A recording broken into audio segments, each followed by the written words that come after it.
na palavra de Deus, na carta aos Romanos, no capítulo de número 6. Nós leremos no capítulo 6, desde o verso 1 até o verso 14. É a única passagem que eu lerei, várias outras serão mencionadas, mas eu farei apenas no decurso do estudo. Romanos capítulo 6 diz assim: Que diremos, pois? Permaneceremos no pecado para que seja a graça mais abundante? De modo nenhum. Como viveremos ainda no pecado nós, os que para ele morremos? Ou porventura ignorais que todos os que fomos batizados em Cristo Jesus, fomos batizados na sua morte? Fomos, pois, sepultados com ele no batismo, na morte pelo batismo, para que, como Cristo foi ressuscitado dentre os mortos pela glória do Pai, assim também andemos nós em novidade de vida. Porque se fomos unidos com ele na semelhança da sua morte, certamente o seremos também na semelhança da sua ressurreição. Sabendo isto, que foi crucificado com ele o nosso velho homem, para que o corpo do pecado seja destruído e não sirvamos o pecado como escravos. Porquanto quem morreu, justificado está do pecado.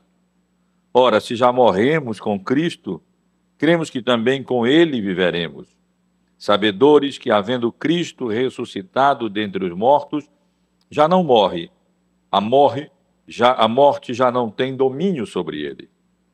Pois quanto a ter morrido de uma vez para sempre, morreu para o pecado, mas quanto a viver, vive para Deus.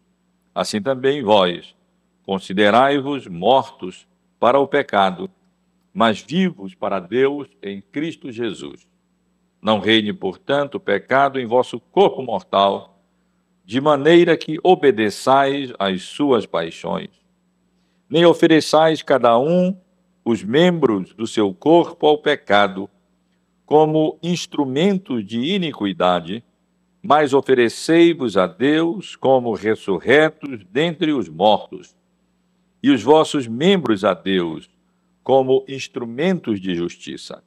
Porque o pecado não terá domínio sobre vós, pois não estáis debaixo da lei, e sim da graça. Meus irmãos, eu quero dar continuidade ao estudo que estamos realizando sobre decisões humanas e a vontade de Deus. Nós estamos procurando, com a graça de Deus, investigar aquilo que a palavra dele nos revela, nos ensina, acerca desse assunto geral, desse tema geral, isto é, de como nós devemos proceder,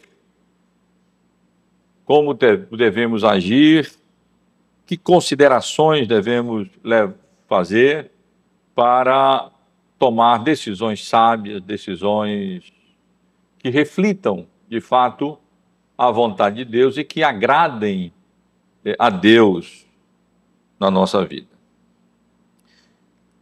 Nas 2 semanas anteriores, depois de estudar o assunto de um modo geral, expondo as várias abordagens, criticando as várias abordagens e procurando apresentar aqueles aspectos mais gerais, aqueles fundamentos da abordagem bíblica no que diz respeito a esse assunto, eu comecei, há 2 domingos atrás, a resumir alguns procedimentos que nós devemos tomar de maneira mais prática para tomarmos decisões sábias, acertadas, de acordo com a vontade de Deus na nossa vida. E no primeiro procedimento, domingo retrasado, eu sugeri que para tomarmos decisões sábias, já que elas devem ser uma expressão da sabedoria de Deus, como definida aqui, em termos de aplicação dos princípios e da vontade de Deus às circunstâncias da nossa vida, estive aqui ressaltando que nós devemos conhecer a nossa Bíblia. Esse é um primeiro procedimento prático. Como crentes em Cristo, nós precisamos, para tomar decisões certas, devemos nos empenhar em conhecer bem a nossa Bíblia. Devemos estudá-la, devemos abordá-la de maneira apropriada, devemos interpretá-la devidamente, devemos fazer isso em oração, para que, com a graça de Deus e misericórdia de Deus, nós conheçamos a vontade de Deus revelada na sua palavra, para que esse conhecimento da vontade de Deus oriente as nossas várias decisões.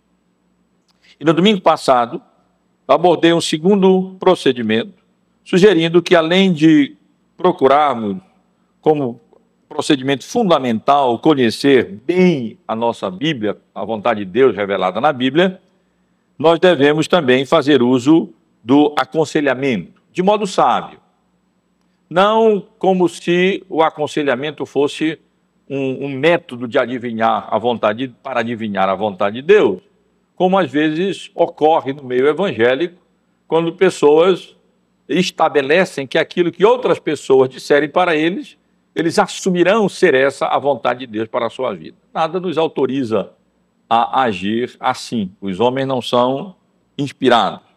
Mas há lugar, sim, para fazermos uso apropriado do aconselhamento, nos aconselhando com as pessoas que Deus colocou com autoridade sobre nós, com as pessoas que têm maturidade para isso, especialmente pessoas que têm sabedoria de Deus, que refletem no aconselhamento, que tem uma mentalidade de fato bíblica, comprometida com a vontade de Deus revelada na sua palavra. Também transmiti algumas orientações acerca de como nós devemos nos aconselhar, sendo francos, sendo claros, estando dispostos a ouvir aquilo que nós precisamos ouvir e não aquilo que nós queremos ouvir, mas, por outro lado, estando preparados também para passar no crivo da palavra de Deus, das Escrituras, todos os conselhos que nos forem dados.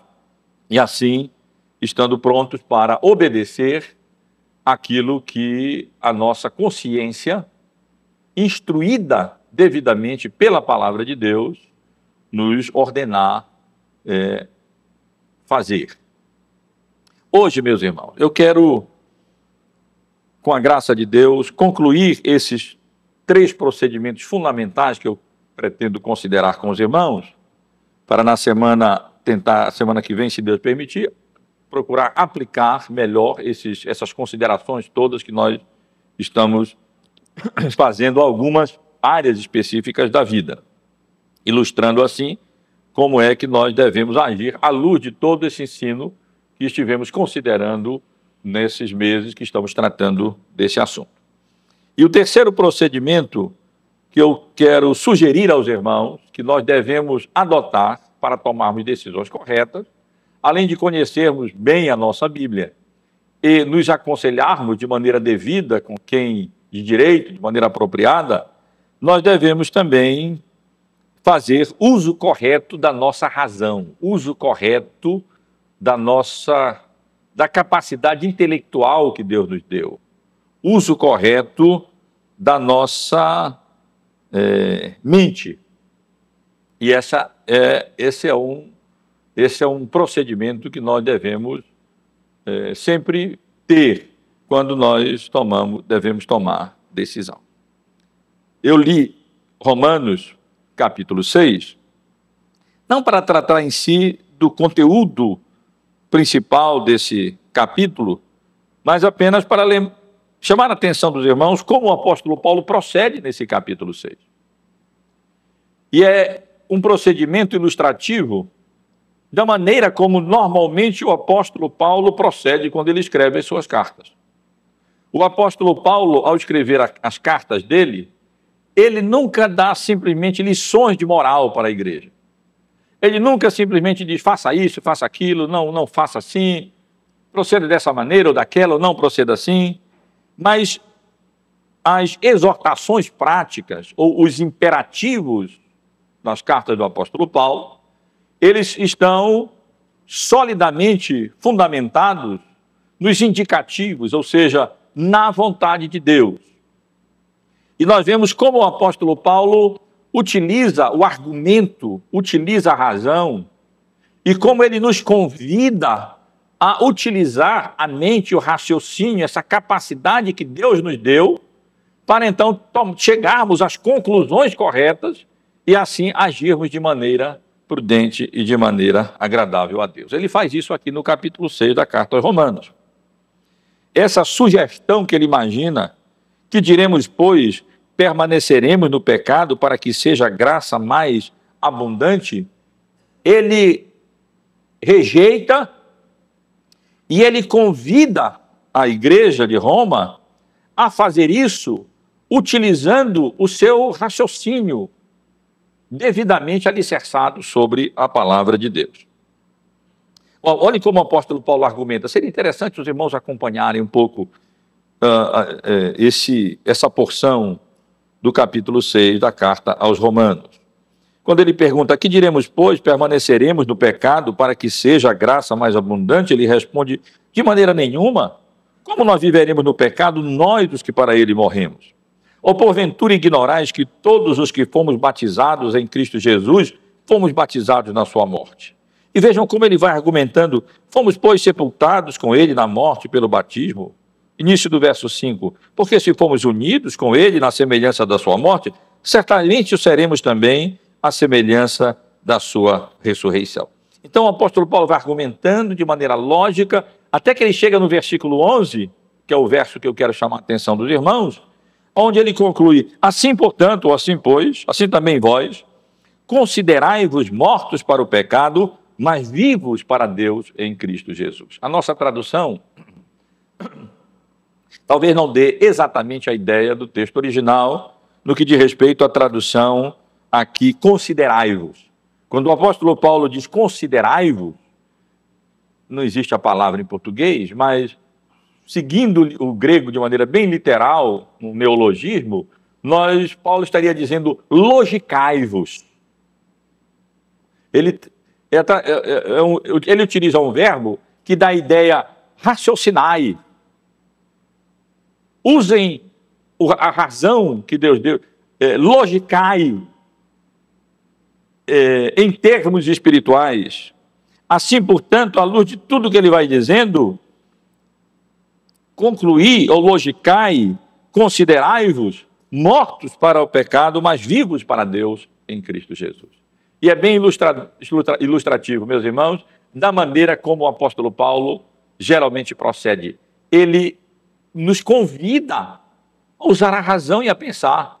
Como é que nós agora, com base na doutrina da salvação pela graça mediante a fé em Cristo Jesus, como é que nós, que quando ainda inimigos, como ele trata no capítulo 5, fomos salvos pela misericórdia e pela graça de Deus, pela abundante graça de Deus, vamos agora, como a sugestão, permanecer no pecado para que a graça mais abundante seja mais abundante? Isso não faz sentido.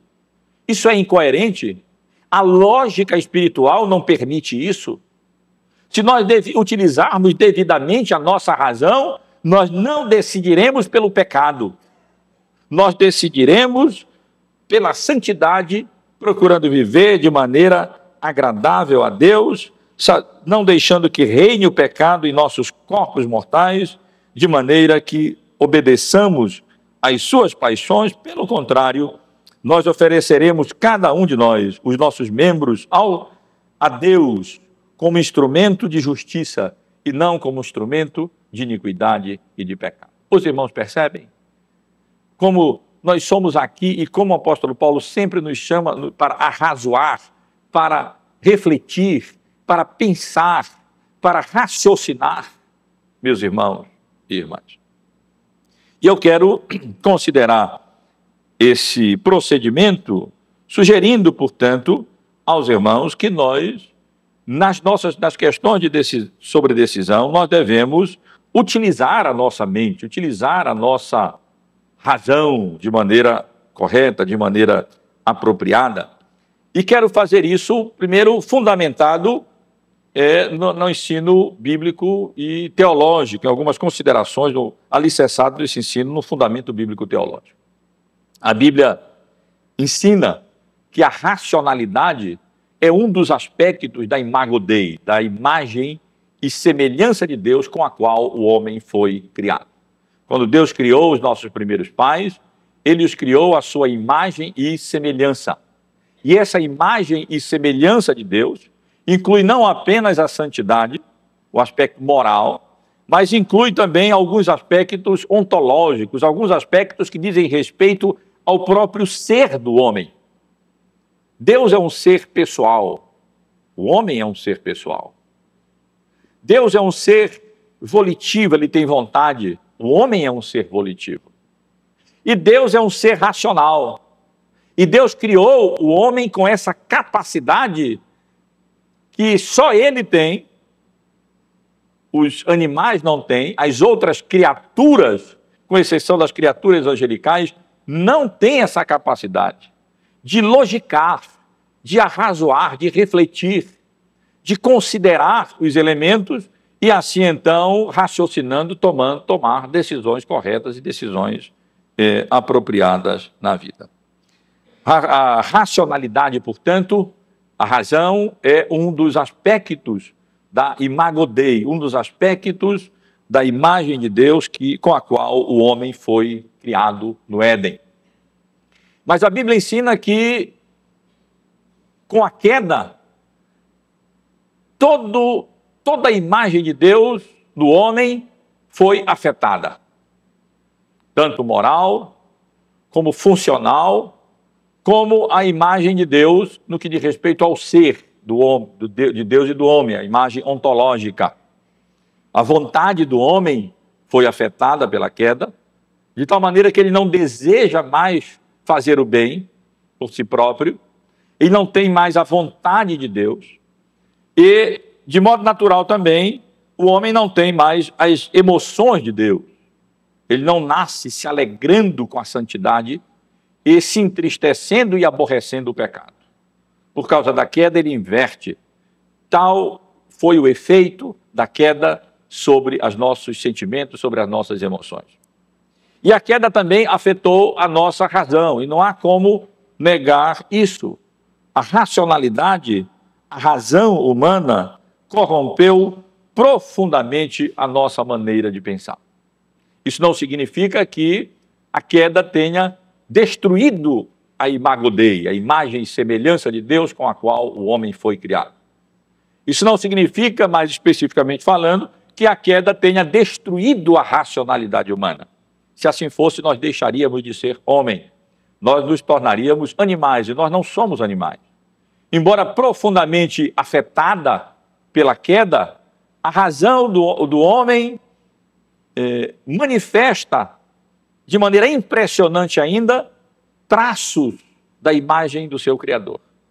E é impressionante nós constatarmos aquilo que o homem tem conseguido realizar e produzir através do seu raciocínio, da sua inteligência e da sua mente, mesmo que afetada pela queda. Mas nós não podemos negar, meus irmãos, que nós não raciocinamos mais plenamente. Nós não frutificamos no que diz respeito à nossa razão a 100 por 1, como nós poderíamos frutificar e como nós vamos frutificar no estado eterno. E a queda afetou, portanto, consideravelmente a nossa racionalidade, a nossa razão, e por isso aqueles que se baseiam apenas no seu intelecto, apenas na sua razão, eles não conseguem tomar as decisões mais sábias, mais acertadas na vida. Mas nós aprendemos também, sabemos também, que com a regeneração ou na regeneração, dá-se início a um processo de restauração da imagem de Deus no homem. Com a regeneração, dá-se início, e há logo um salto, mas dá-se início a esse processo através do qual o homem vai tendo, à medida que ele se submete à vontade de Deus, à palavra de Deus, e tem essa operação do Espírito Santo no seu coração, fazendo nova criatura, novo ser, novo homem, nova mulher em Cristo, ele vai tendo a sua capacidade de raciocinar, que Deus nos deu no Éden, de maneira restaurada, como de fato ele tinha ali no estado original. É claro que isso é um processo, isso vai se estender por toda a nossa vida, nós só teremos a nossa racionalidade plenamente restaurada no estado eterno, na glória, mas à medida em que nós nos convertemos e vamos nos convertendo, e vamos levando o nosso pensamento cativo à obediência da palavra de Deus, à obediência de Cristo, a nossa própria mentalidade, a nossa própria capacidade de raciocinar e de avaliar as coisas de maneira apropriada, de maneira devida, submissa à vontade de Deus, vai sendo recuperada e vai sendo restaurada do homem. Que boa notícia, não é, irmãos? Essa para nós que fomos alcançados já pela graça de Deus e tivemos o nosso coração iluminado pelo Espírito Santo, de tal maneira que podemos contemplar a glória de Deus na face do seu Filho. Que boa notícia é essa, saber que nós, num certo sentido, já temos a mente de Cristo e já podemos avaliar as coisas de maneira a utilizar essa capacidade que Deus nos deu de raciocínio de maneira apropriada, à medida em que ela vai sendo mais e mais restaurada pela operação do Espírito Santo, mediante a palavra de Deus que nos foi revelada. Então é com base nesse fundamento que eu quero sugerir mais especificamente algumas maneiras para nós utilizarmos de modo apropriado esse recurso que Deus nos dá nos momentos em que temos que tomar decisões na vida.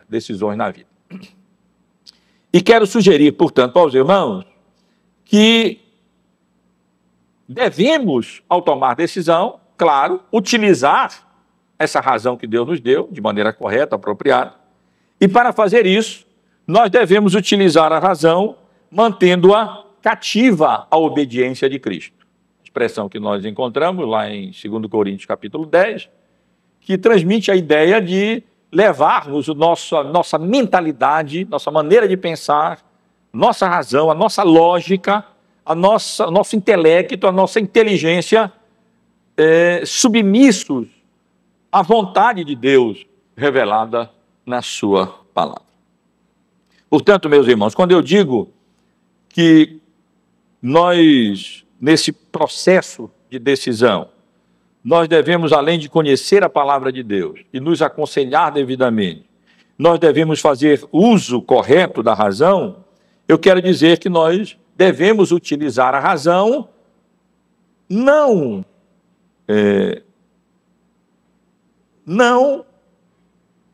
como se a razão fosse autônoma, não como se a razão fosse independente. Logo no início desse estudo, eu chamei a atenção dos irmãos para uma das abordagens relacionadas às decisões, a materialista, que se concentra apenas na razão, se concentra apenas no raciocínio, se concentra apenas na investigação dos dados, dos fatos, na avaliação dos elementos, em utilização de processos técnicos de decisão, mas isso, meus irmãos e irmãs, não é suficiente pelas razões teológicas que eu já mencionei. O homem caiu, a razão foi afetada, e ele não pode tomar, ele não usa de maneira apropriada a razão quando ele faz isso deixando de lado, ou quando ele não faz isso não levando cativa a sua razão e o seu pensamento à obediência do Senhor Jesus Cristo. Portanto, quando nós dizemos que nós devemos utilizar a razão, eu digo que nós devemos utilizar a razão, mas nós devemos utilizar a razão orientada pela vontade de Deus revelada nas Escrituras. Devemos usar a nossa razão, a nossa mente, o nosso intelecto, mas sempre orientados com base ou pela vontade tanto decretatória que nós consideramos aqui, o que é que Deus revela na sua palavra e o que é que Deus revela nos próprios acontecimentos históricos acerca de qual é a sua vontade, como aquilo que Deus prescreve em termos de vontade para a nossa vida. E nós sempre devemos levar o nosso pensamento nesse sentido submisso à vontade de Deus revelada nas Escrituras. Por isso é tão importante nós conhecermos a nossa Bíblia. Porque se nós não conhecermos a nossa Bíblia, nós não teremos como alcançar essa mentalidade cristã, bíblica. E de um modo ou de outro, nós acabaremos permitindo que a mentalidade humana, esse século, conforme a nossa maneira de pensar. Quando o apóstolo Paulo diz que nós não devemos nos conformar com este século, mas sermos transformados pela renovação da nossa mente, para que experimentemos qual seja a boa, agradável e perfeita vontade de Deus. A racionalidade do homem, portanto, meus irmãos, regenerado, ela é diferente da racionalidade do homem natural. Porque a racionalidade do homem regenerado, ela opera espiritualmente. Ela opera no contexto da fé, no contexto da revelação divina. A Bíblia está repleta de exemplos disso que eu estou falando aos irmãos. Devemos utilizar a razão, mas logo com essa ressalva, sempre submissa à vontade de Deus, nesse contexto da fé, que torna, na realidade, a racionalidade do homem regenerado diferente da racionalidade do homem não regenerado. Um exemplo interessante é o exemplo de Abraão com Isaac. Do ponto de vista meramente humano, a ordem que Deus deu a Abraão para sacrificar o filho da promessa, ela é absolutamente irracional e ilógica. Não considerando essa decisão de Abraão em obedecer e determinar fazer de fato aquilo que Deus havia ordenado, se nós não levarmos em consideração o contexto da fé, da confiança num Deus soberano, Criador dos céus e da terra, de toda a história de Abraão e da relação de Abraão com Deus, nós diríamos que essa seria uma decisão irracional e ilógica. Mas ela é perfeitamente racional e lógica no contexto da fé. Talvez um outro exemplo ilustre ainda melhor essa questão no Antigo Testamento, que é o exemplo que nós encontramos, a história que nós encontramos registrada num livro inteiro no Antigo Testamento, que é o livro de Ruth. O livro de Ruth, com poucos capítulos, apenas 4 capítulos, é considerado como uma pérola no meio da lama.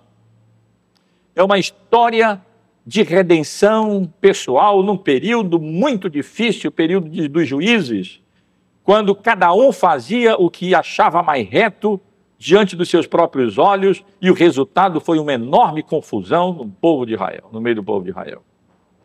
E é interessante, meus irmãos, nós relembrarmos essa história nesse contexto. Os irmãos lembram da história? Os irmãos lembram como houve fome naqueles dias lá em Jerusalém, e um homem de Belém de Judá, então, em busca de comida, saiu com a sua esposa Moabe, Noemi, para habitar nas terras entre os moabitas. E como ali os seus 2 filhos, Elimeleque e Malom, casaram com 2 mulheres moabitas. Uma se chamava Orfa e outra se chamava Ruth. E os irmãos devem lembrar da história. E devem lembrar como o marido de Noemi morreu. E como depois os seus 2 filhos, que haviam casado com 2 moabitas, Orfa e Ruth, eles também morreram. E os irmãos lembram como Noemi então disse: bom, o que me resta fazer aqui?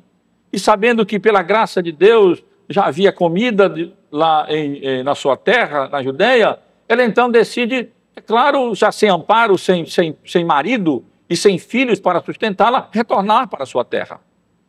E ela, de maneira natural, diz às suas 2 noras, Orfa e Ruth, que elas então fiquem na terra delas, fiquem com os seus familiares, onde elas poderiam ter algum sustento. Ela não poderia mais gerar filhos que casassem com ela. Mas nós lemos na história que Orfa, de fato, acaba aquecendo a sugestão de Noemi e, de fato, fica ali na sua terra, em Moabe. No entanto, Ruth se recusa a abandonar Noemi, e nesse versículo impressionante, no versículo 16 do capítulo 1 do livro de Ruth, nós lemos: disse, porém, Ruth, não me instes para que te deixe e me obrigue a não seguir-te, porque onde quer que fores, irei eu, e onde quer que pousares, ali pousarei eu. O teu povo é o meu povo, o teu Deus é o meu Deus. Do ponto de vista meramente humano, Orfa tomou uma decisão razoável, bastante razoável. Como é que ela ia se sustentar? Como é que ela ia se manter? Noemi não poderia sustentá-la nem mantê-la. Então, nada mais natural que ela, agora viúva, ficasse com a sua família. Não há nada de razoável ou cruel da parte de Orfa em finalmente aquecer ao conselho de Noemi e permanecer ali com a sua família. Mas Ruth usa a sua razão, seu raciocínio, submissos à fé, nesse contexto da fé. E ela toma a decisão, não à luz de tudo que ela já havia compreendido e conhecido através do testemunho de Noemi, de seu marido, do seu povo. Ela disse: não, eu permaneço contigo. Aonde tu fores, eu vou. O teu povo é o meu povo. O teu Deus é o meu Deus. Os irmãos que sabem o restante da história sabem como Ruth, Deus acabou abençoando ricamente essa decisão de Ruth, razoável no contexto da fé, de tal maneira que ela teve o seu redentor, Boaz, e como acabou gerando um filho que foi avô do rei Davi.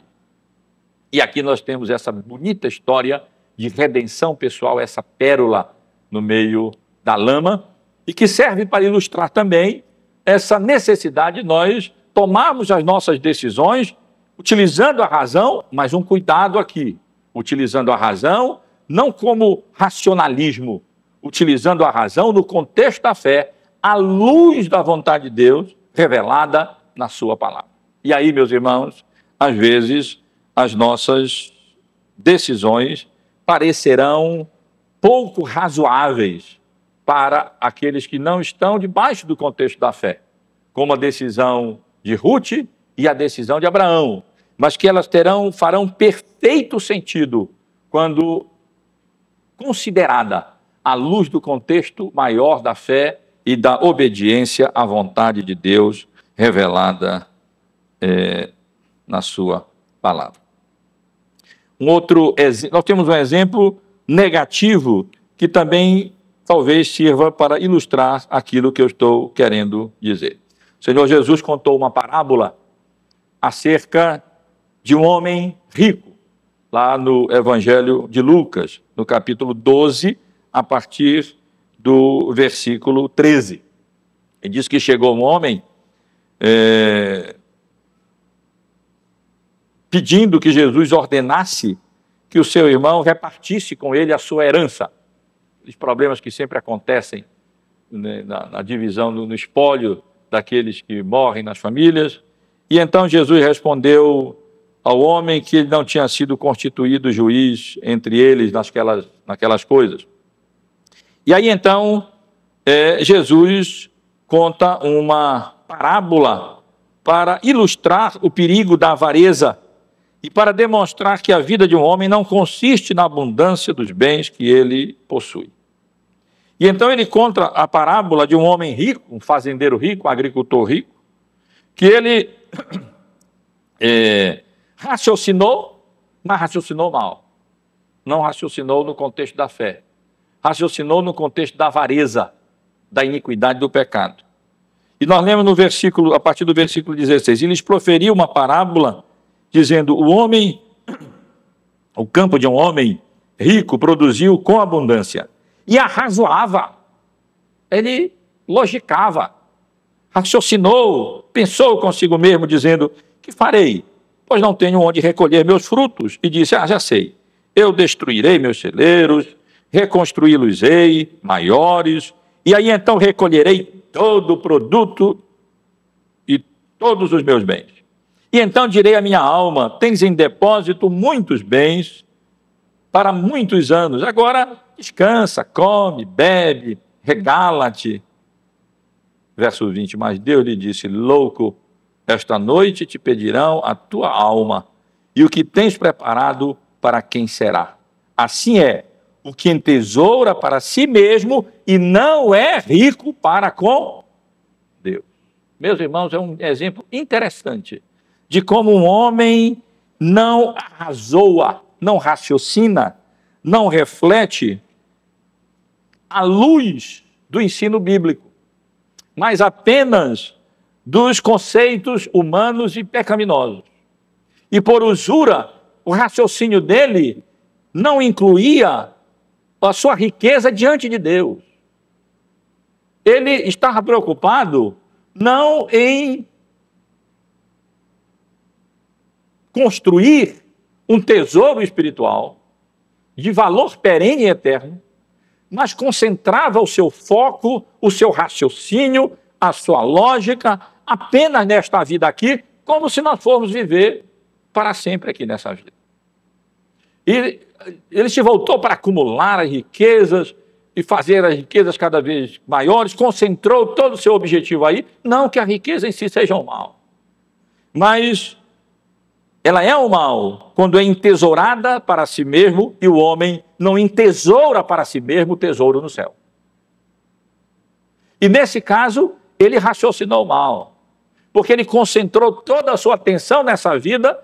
Deus tiraria a sua vida naquele mesmo dia, naquela mesma noite, e aquilo não adiantaria nada. Seu raciocínio estava totalmente furado, porque não era construído sob o arcabouço da fé, os princípios da fé, sob a vontade de Deus revelada na sua palavra.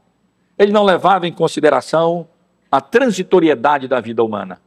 Ele não levava em consideração que a vida futura com Deus é infinitamente mais importante e preciosa do que esses 60, 70, 80 anos, porque o que passa disso aqui é canseira e enfado. E ele concentrou a sua atenção, as suas energias, o seu trabalho, o seu empenho, seu esforço, as suas decisões, meramente para acumular tesouro nessa vida. Tomou uma decisão errada na vida, muito errada na vida. Raciocinou muito mal, porque não manteve a sua fé debaixo do... operando espiritualmente, ou tomou as suas decisões no contexto da fé, da vontade de Deus revelada na sua palavra. Mas isso não significa que nós não devemos utilizar a nossa razão. Isso não significa que nós não devemos raciocinar, que nós não devemos logicar, que nós não devemos pensar, refletir e tomar decisões acertadas na vida nesse sentido. Nós não devemos simplesmente estudar a Bíblia, não é só isso. E não devemos simplesmente nos aconselhar. Deus nos deu uma razão, supõe-se que é para nós usarmos essa razão.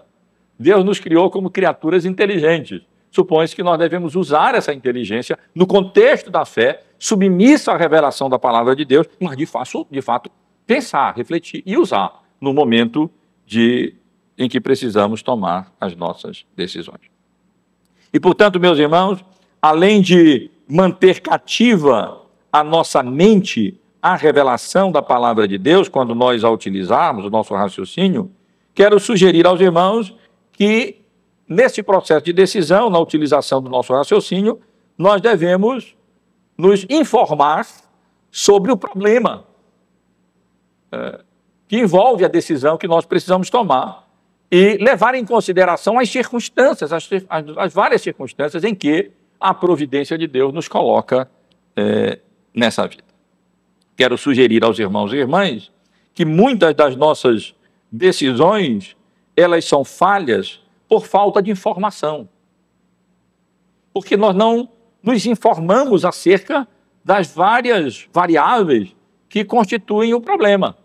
E então nós, nesse caso, corremos o risco de tomar decisões falhas porque simplesmente nós não raciocinamos, nós não refletimos, nós não, de fato, paramos e pensamos e não analisamos o problema, as dificuldades, as necessidades, para então tomarmos decisões corretas e decisões apropriadas na vida.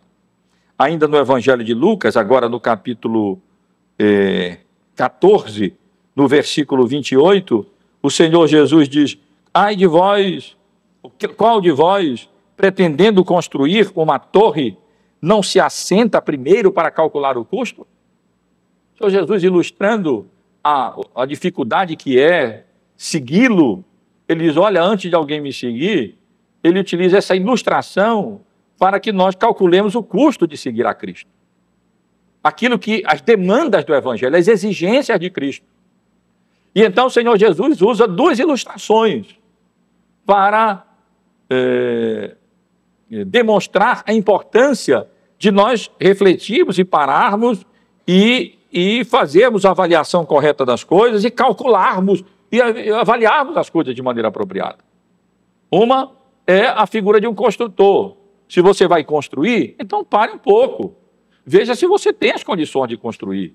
Veja se você tem os recursos necessários para construir.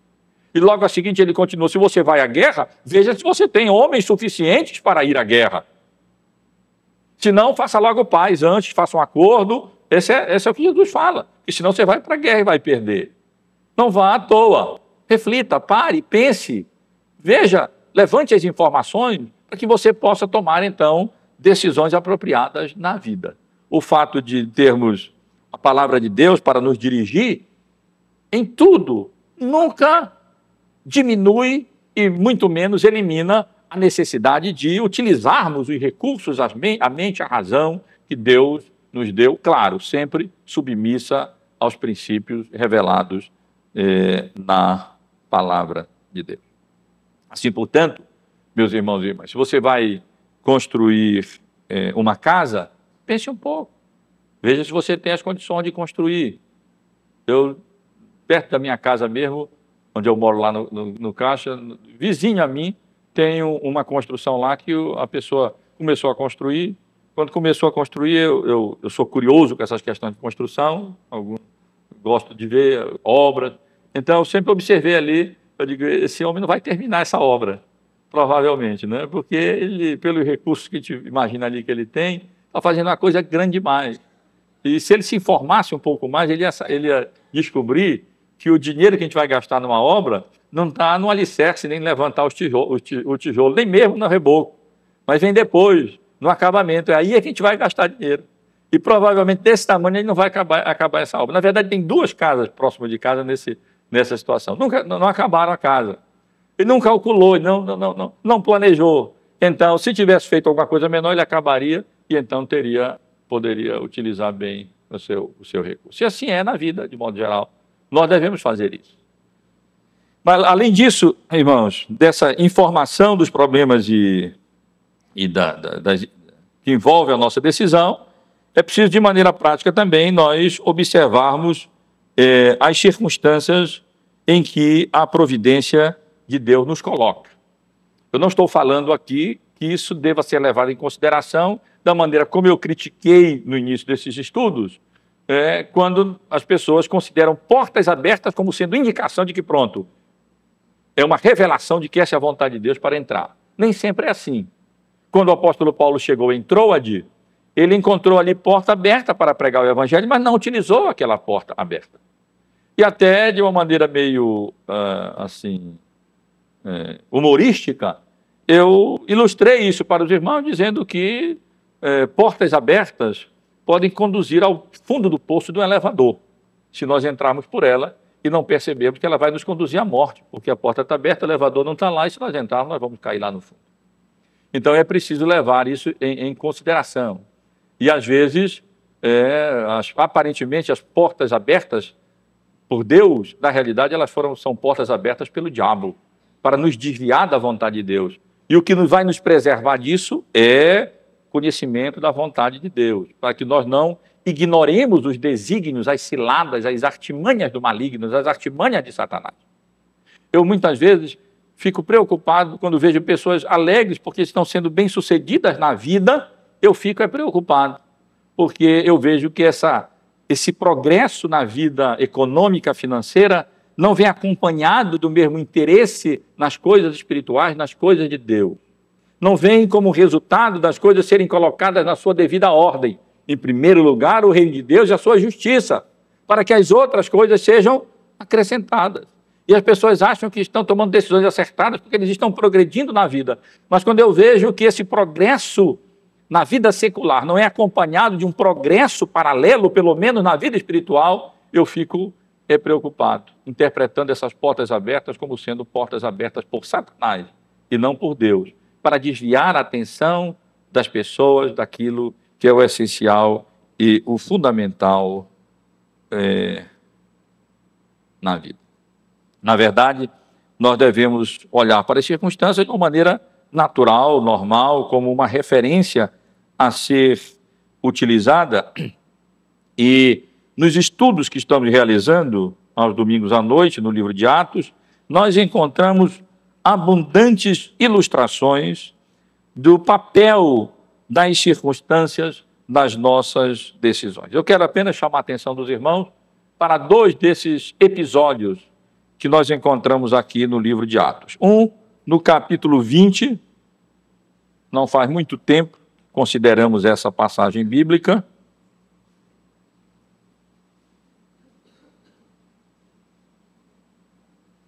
Os primeiros versículos, quando o apóstolo Paulo, já no final da sua terceira viagem missionária, depois de realizar a sua obra missionária lá em Éfeso, ele se despede, depois do tumulto que houve ali, com a deusa Diana, os irmãos devem lembrar, e nós lemos nesses versículos que o apóstolo Paulo, então, depois de se despedir dos irmãos de Éfeso, ele partiu para a Macedônia e ali fortaleceu os irmãos das igrejas da Macedônia, depois se dirigiu para o sul, para a Grécia, para Caia, aonde demorou 3 meses, e dali ele deveria pegar o navio e partir direto para a Síria, para o final da sua terceira viagem evangelística, a caminho da cidade de Jerusalém.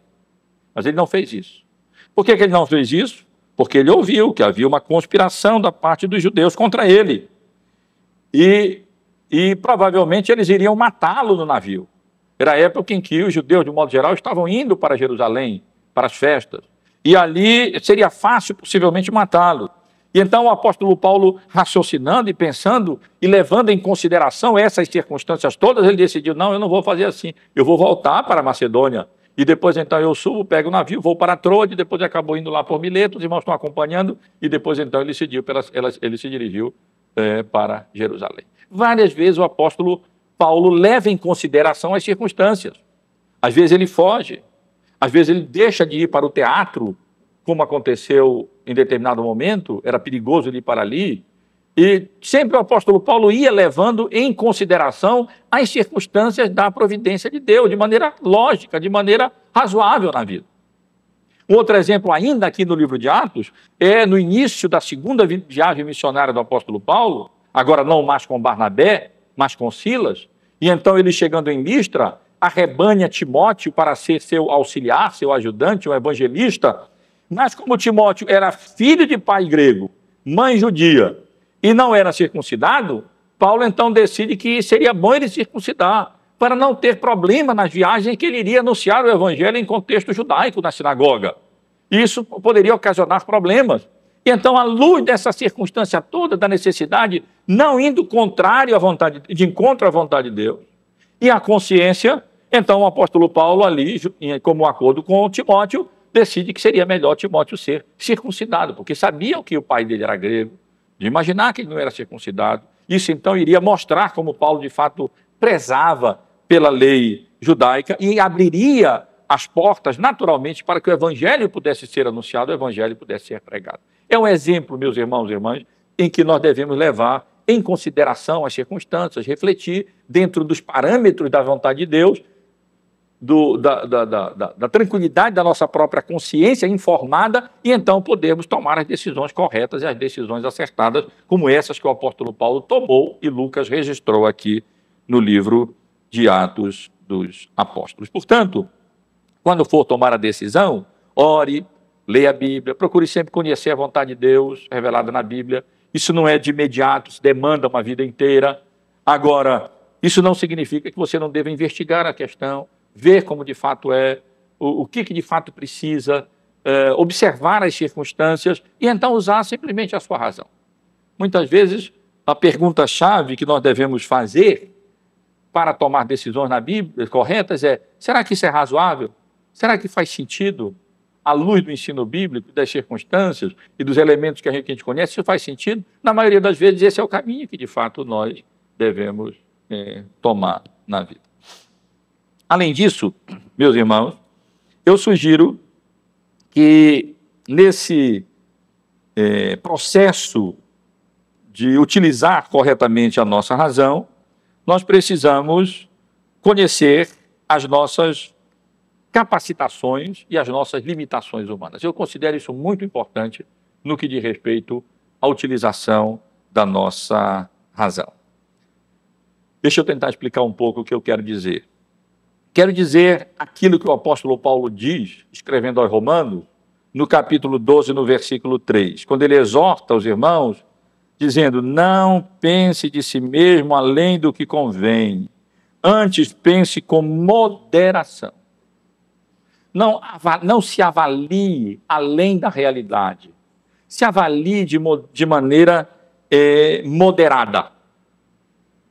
Tem um salmo conhecido nosso, salmo de número 131, um salmo bem pequenininho. É um salmo de Davi que eu gosto. São 3 versículos só.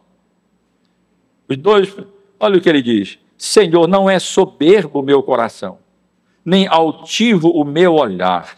Não ando à procura de coisas grandes demais, nem de coisas maravilhosas demais para mim. Pelo contrário, fiz calar e sossegar a minha alma, como uma criança desmamada se aquieta nos braços da sua mãe, como essa criança é a minha alma para comigo. Aqui é o rei Davi, dizendo: Senhor, não é soberbo o meu coração, não é altivo o meu olhar, eu não ando à procura de coisas grandes demais para mim, nem de coisas maravilhosas demais. Pelo contrário, eu faço sossegar o meu coração nesse sentido. E é com base em versículos como esses, meus irmãos, que eu estou sugerindo que nós precisamos usar a razão nas nossas decisões e então avaliar as nossas capacidades, avaliar as nossas condições, avaliar os dons que Deus nos deu, naturais, e mesmo avaliar aquilo que já foi possível desenvolver acerca dos dons que Deus nos deu, conhecendo as nossas limitações, para então tomarmos as nossas decisões de maneira prudente e de maneira sábia. Isso é muito importante. Aplique isso às várias áreas da vida. A vocação,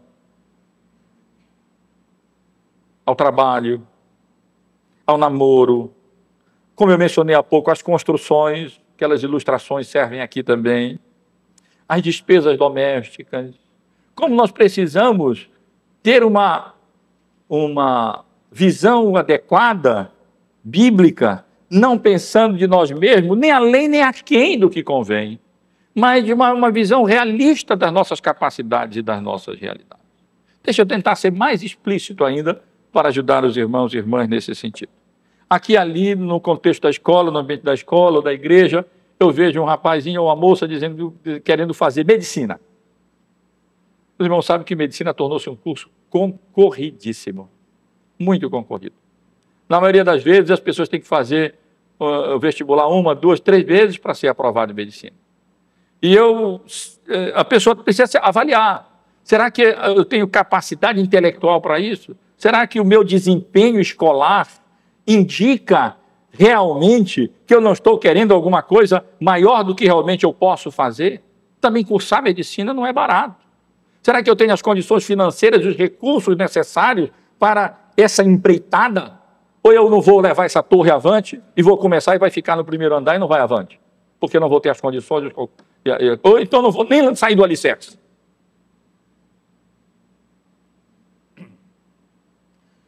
A pessoa pode ser muito capaz, essa mesma pessoa pode ser extremamente capaz para música. Eu sou absolutamente ignorante de música. Eu não consigo, já disse aqui, ser afinado nem para o tríplice amém. Então, se eu quiser me meter em música, eu estou perdido. Simplesmente não é minha área. Não tenho dom para esse tipo de coisa. Não tenho dom para muitas coisas.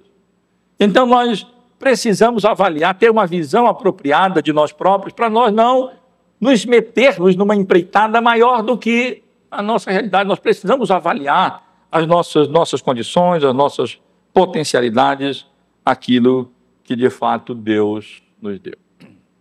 Lloyd Jones conta uma história interessante acerca de um jovem que era uma sumidade, era um cientista brilhante na escola, na igreja dele. E ele inventou que queria ser pastor. E Lloyd Jones se achou vocacionado, e Lloyd Jones arrasou com ele, argumentou, não faça isso não, meu irmão. E a razão era muito simples, embora bastante inteligente, um cientista, assim, jovem cientista brilhante, ele era difícil de se comunicar. É daquelas pessoas que não conseguia falar e se comunicar nem com o próximo, assim, nas coisas mais simples e elementares na vida. Um raciocínio, assim, complicado, dificuldade muito grande de comunicação tinha aquele rapaz. Então, Lloyd Jones dissuadiu de toda maneira dessa intenção do jovem, porque ele viu que ele não tinha as potencialidades necessárias para isso. Mas ele insistiu, saiu da igreja, foi para outra igreja, acabou cursando o seminário, se formando, foi ordenado pastor, e depois de poucos anos abandonou o ministério, e Lloyd Jones encerra a narrativa do caso, dizendo que ele voltou para a ciência e foi um brilhante cientista. Tornou-se um brilhante cientista. Ele não tinha dom para outra coisa, habilidade.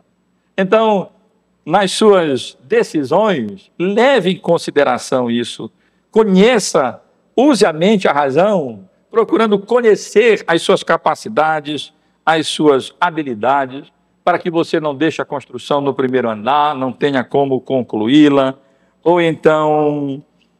Isso se aplica a todas as áreas da vida. Namoro, por exemplo. Um assunto que vai suscitar o interesse de muitos, né? Aqui e ali, eu penso cá comigo, se aplique esse princípio. Não pense de si mesmo além do que convém. Busque uma compatibilidade. Às vezes, o rapaz sem muitos requisitos, né? O olho dele vai brilhar para uma Gisele Bündchen, para um modelo dessa assim, linda. Pense de si mesmo com moderação, né? Ou vice-versa também. Não vou lembrar o nome dos artistas bonitos aí, que eu não sei, não acompanho. Mas e vice-versa também. E não é só na área da aparência física, mas no próprio nível social, eu sempre oriento os jovens que, além do conceito, do argumento principal, fundamental, que é que sejam crentes, tementes a Deus. Um jovem crente tem que casar com uma moça crente e vice-versa, e que se amem. Tem essa terceira qualificação necessária, aquilo que eu chamo de uma certa compatibilidade, não é? Entre duas pessoas, em termos de idade, de nível social, até físico mesmo, que haja uma certa compatibilidade de um com o outro. Não ando em busca de coisas grandes demais, nem maravilhosas demais para mim. É preciso que Deus nos dê sabedoria para usarmos a razão e, então, ficarmos satisfeitos dentro daqueles limites dos dons e das capacidades e gratos no coração e contentes no coração com aquilo que Deus nos deu, da maneira como Ele nos criou e na providência dEle, onde Ele nos conduziu. Várias pessoas, várias famílias têm a sua economia doméstica em caos. Por quê? Porque eles não pensam com moderação. Eles não têm um orçamento, eles não gastam dentro daquilo que eles ganham. A gente não deve gastar o que ganha, muito menos mais do que ganha, a gente deve gastar um pouco aquém do que ganha, fazer uma poupançazinha para os momentos de necessidade, os imprevistos na vida. E é preciso utilizar a razão. Então, você tem a decisão, você tem uma coisa para comprar, um bem, e você vai comprar, você vai ficar endividado, está além das suas posses, use a razão, use o raciocínio, não queira andar além daquilo que Deus lhe deu, não tome essas decisões erradas na vida. Um princípio simples como esse pode nos ajudar muito a tomarmos decisões corretas e apropriadas para o nosso próprio bem, satisfação, contentamento, conforto, e para a honra e para a glória do nosso Deus. Depois já pensou o crente ficar endividado e não poder pagar suas dívidas, e não poder, e tá dando calote na praça, e está com o nome de proteção de crédito. Isso é ruim para nós, isso é um mau testemunho, e não deve acontecer, e para isso nós devemos não pensar além do que convém, e avaliarmos as nossas capacidades, as nossas limitações, os dons que Deus nos deu, e podemos utilizar isso com sabedoria nas nossas decisões. E, finalmente, meus irmãos, além do que já disse, eu quero sugerir que nessa utilização da razão de maneira submissa à vontade de Deus nas nossas decisões, nós devemos tomar as decisões de acordo com o plano ou com o propósito geral de Deus para a nossa vida. Sempre as nossas decisões elas estarão localizadas nesse contexto maior, da decisão, da vontade geral, principal, maior de Deus para a nossa vida. E para isso nós devemos levar em consideração duas coisas, aquilo que eu tenho chamado de agenda da igreja, 1 Timóteo 3,15, a igreja é coluna e baluarte da verdade, e aquilo que a Bíblia nos ensina e a Constituição de nosso catecismo nos ensina, que o fim principal do homem é glorificar a Deus e gozá-lo para sempre.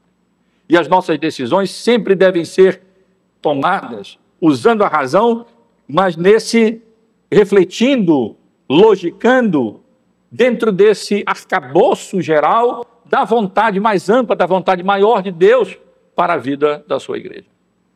E a pergunta-chave aqui é, a decisão que eu vou tomar é aquela que mais promove o reino de Deus pela manifestação da verdade e que glorifica mais o seu nome?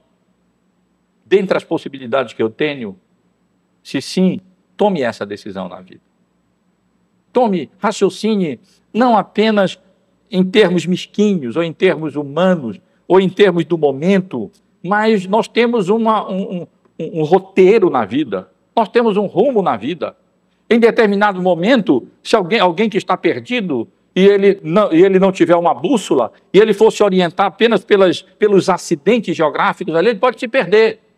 Mas se ele tem uma bússola geral que diz, olha, esse é o norte, essa é a direção, ele pode até andar por aqui um pouquinho e tal, sair um pouco do caminho para cá e para lá, mas ele vai no rumo certo. O rumo geral, o norte geral da sua vida é certo.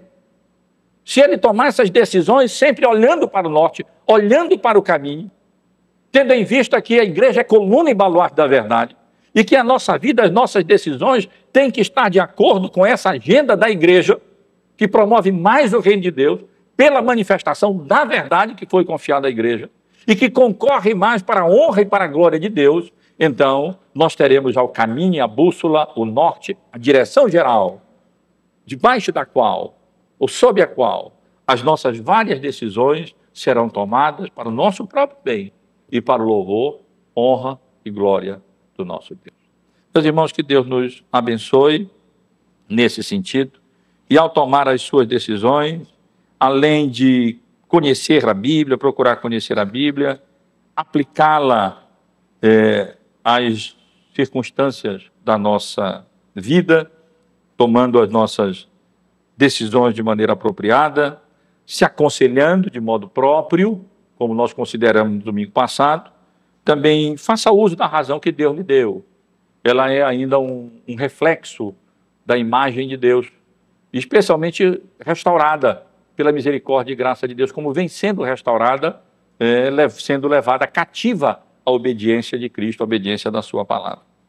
E faça isso de tal maneira que você se informe para ter um conhecimento da vida. Minha família sabe em casa, como o Paulinho, a meus filhos, quando a Laís, chegam a tomar uma decisão, eu sempre procuro, cadê as informações? Eu quero saber, cadê as informações? Mas isso aqui, o que é que vai acontecer? Não sei, então vamos ver o que é que vai acontecer. Mas nós vamos ter recurso para fazer isso? Não, então vamos levantar as informações. Eu quero ter todas as informações possíveis, pelo menos que eu posso ter, para então, com a graça de Deus, poder decidir. Porque senão eu vou deixar de decidir corretamente porque eu não sabia, para descobrir mais tarde que se eu soubesse que isso era assim, se eu soubesse que esse curso, por exemplo, da faculdade era assim tão ruim, eu não teria feito esse vestibular para esse curso. Então se informe antes e conheça o curso. Ah, se eu soubesse que era essa atividade que eu iria realizar depois de formado, então eu não teria feito esse curso. Pois se informe antes, para poder ter um conhecimento e então tomar uma decisão apropriada na vida. Ah, se eu soubesse que fulano era assim, eu não teria casado com ele. Pois descubra antes de casar, que depois vai ser tarde demais, né? Então se informe antes, de maneira correta, use a sua razão, à luz dos princípios bíblicos. Pergunte para os irmãos dele, para as irmãs, para a mãe, para os amigos, veja como de fato ele é, conviva um pouquinho, mantenha os olhos abertos, verifique, porque senão é melhor nem levar adiante. Se informe nesse sentido. E conheça as suas capacidades e as suas limitações. Não pense de si mesmo além do que convém. Também não precisa de ficar ali acomodado. Nós podemos avançar com a graça de Deus, desenvolver os dons que Deus nos deu, mas Deus nos dê essa razoabilidade de nos avaliar de maneira apropriada, não querendo coisas que são grandes demais para nós, que serão mais um peso para a nossa vida, até se nós conseguirmos alcançar para manter, porque elas estão além, acima das nossas habilidades, das nossas posses, da nossa capacidade, dos dons que, na realidade, Deus nos deu. E pela misericórdia, meus irmãos, e graça de Deus também, dirija a sua vida seguindo essa bússola, esse norte geral. A verdade de Deus, a igreja como coluna e baluarte da verdade, especialmente fazendo tudo de tal maneira que promova a honra e a glória do nosso Deus, nosso Criador, do nosso Redentor.